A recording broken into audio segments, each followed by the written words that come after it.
और शिक्षा का महत्व जीवन में अमूल्य है। जीवित रहते हुए शिक्षा के क्षेत्र में महत्वपूर्ण योगदान देने वाले सुभाष पांडे का शिक्षा के प्रति ऐसा अद्भुत प्रेम है कि मृत्यु के बाद अपने शरीर को शिक्षा के क्षेत्र में समर्पित कर देने का फैसला लिया है। हम बात कर रहे हैं सूरजपुर के सेवानिवृत्त शिक्षक सुभाष पांडे की, जिन्होंने अपने जीवन के 40 वर्ष शिक्षा के क्षेत्र में दिए और अब वह उनकी धर्मपत्नी ने चिकित्सा कॉलेज के छात्रों के लिए ये देहदान करने का निर्णय लिया है। देखिए ये हमारी खास रिपोर्ट। सूरजपुर के पचिरा गांव के वाले रिटायर्ड शिक्षक सुभाष चंद्र पांडे और उनकी धर्मपत्नी ज्ञानवंती पांडे ने मृत्यु के बाद देहदान करने का फैसला कर उन्होंने समाज को प्रेरणा देने का काम किया है। शिक्षक सुभाष चंद्र पांडे को बचपन से ही शिक्षा प्राप्त करने को लेकर काफी लगन रहा है और शिक्षा प्राप्त करके सन 1984 से 40 वर्ष तक शिक्षक के तौर पर शिक्षा के क्षेत्र में योगदान देते हुए जनवरी 2024 में वह रिटायर्ड हुए। बहुत ही ईमानदारी और निष्ठा से कार्य किया। इसके बाद भी मेरी आत्मा विद्यालयों में लगी रहती थी, क्योंकि मैं मूल रूप से शिक्षक था।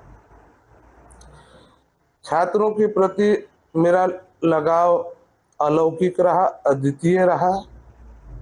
मैं सेवानिवृत्ति के बाद कम से कम 1 माह सोते जागते बच्चे मेरे हर पल ज़हन में आते रहते थे। वर्तमान में भी मैं बच्चों के लिए ही जी रहा हूँ और मेरा पूरा जीवन एक परोपकार में ही बीता।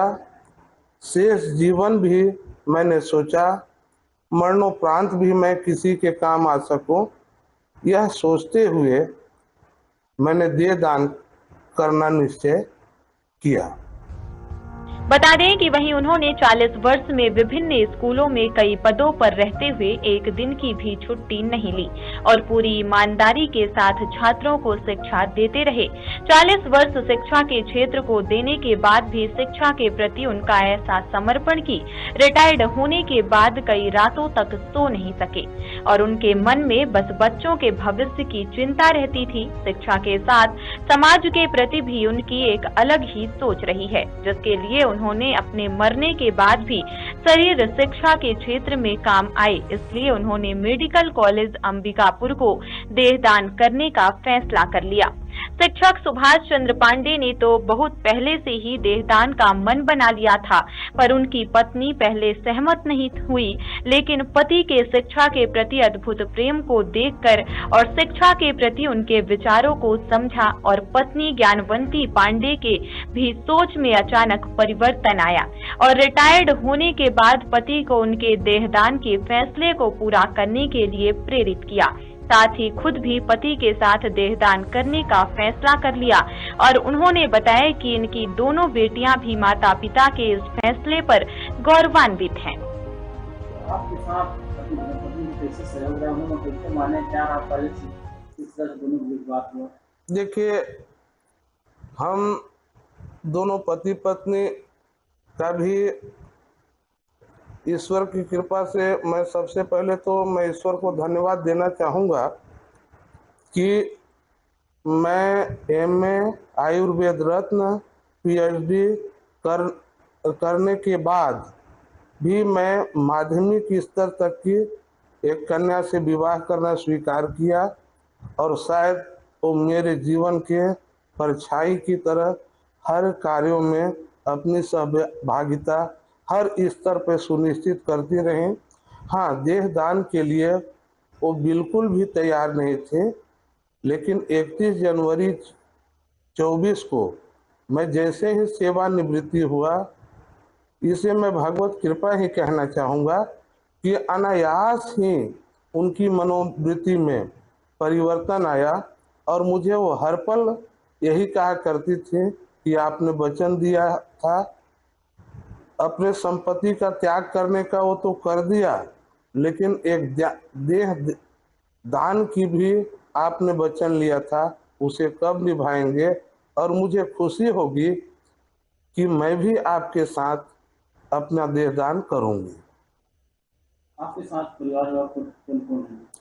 मेरी 2 पुत्री हैं। बड़ी पुत्री भी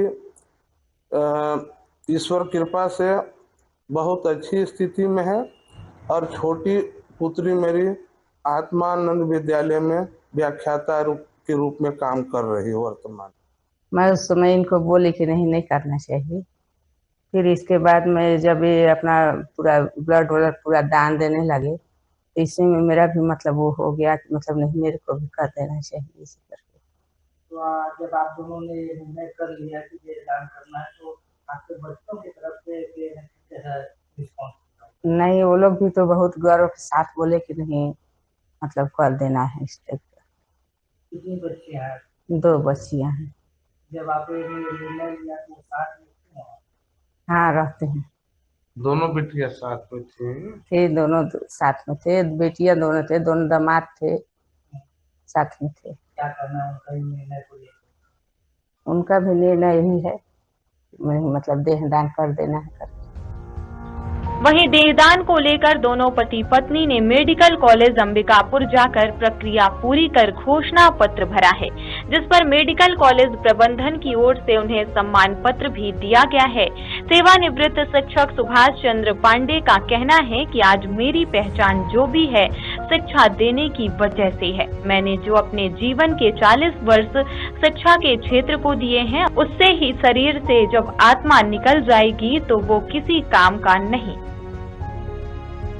वहीं देहदान को लेकर दोनों पति पत्नी ने मेडिकल कॉलेज अंबिकापुर जाकर प्रक्रिया पूरी कर घोषणा पत्र भरा है, जिस पर मेडिकल कॉलेज प्रबंधन की ओर से उन्हें सम्मान पत्र भी दिया गया है। सेवानिवृत्त शिक्षक सुभाष चंद्र पांडे का कहना है कि आज मेरी पहचान जो भी है शिक्षा देने की वजह से है। मैंने जो अपने जीवन के 40 वर्ष शिक्षा के क्षेत्र को दिए हैं उससे है। शरीर से जब आत्मा निकल जाएगी तो वो किसी काम का नहीं। शव को जला देने से मैं समाज को कोई संदेश नहीं दे पाऊंगा। जैसे मैंने जीवित रहते अपना जीवन शिक्षा के क्षेत्र को दिया, वैसे ही मृत्यु के बाद भी यह शरीर शिक्षा को समर्पित हो और चिकित्सा के छात्रों के काम आए। शरीर से शोध कर समाज को ज्ञान बांट सके, वहीं लोगों में भी एक संदेश जाए, साथ ही देहदान के लिए लोग प्रेरित हों। मैं पिछले 40 वर्षों से लोगों के काफी करीब अपने आप को पाया और देखा कि अधिकांश पढ़े लिखे लोग भी पुरानी दकियानूसी विचारों ख्यालातों में वर्तमान में भी उलझे हुए हैं। और ये हमारा जो सूरजपुर सरगुजा अंचल है निश्चित रूप से काफी पिछड़ा इलाका है और इस तरह की सोच मैंने किसी साथी में भी नहीं पाया। लोग मेरी इस देहदान से प्रेरणा ले सके और परोपकार के लिए आगे आ सकें, इस सोच के साथ मैं यह साहसिक और ऐतिहासिक निर्णय सपत्नीक लिया। बहरहाल सेवानिवृत्त शिक्षक सुभाष पांडे और उनकी धर्मपत्नी ज्ञानवंती पांडे के मेडिकल कॉलेज को देहदान करने के फैसले से निश्चित ही मृत्यु उपरांत उनका शरीर चिकित्सा के क्षेत्र में काफी उपयोगी साबित होगा और आने वाली पीढ़ी शोध कर कुछ सीखेगी और समाज में ज्ञान बांटेगी। साथ ही उनका देहदान का फैसला समाज में एक मिसाल और प्रेरणा से कम नहीं है। और फिलहाल के बुलेटिन में बस इतना ही। देखते रहिए साधना न्यूज। नमस्कार।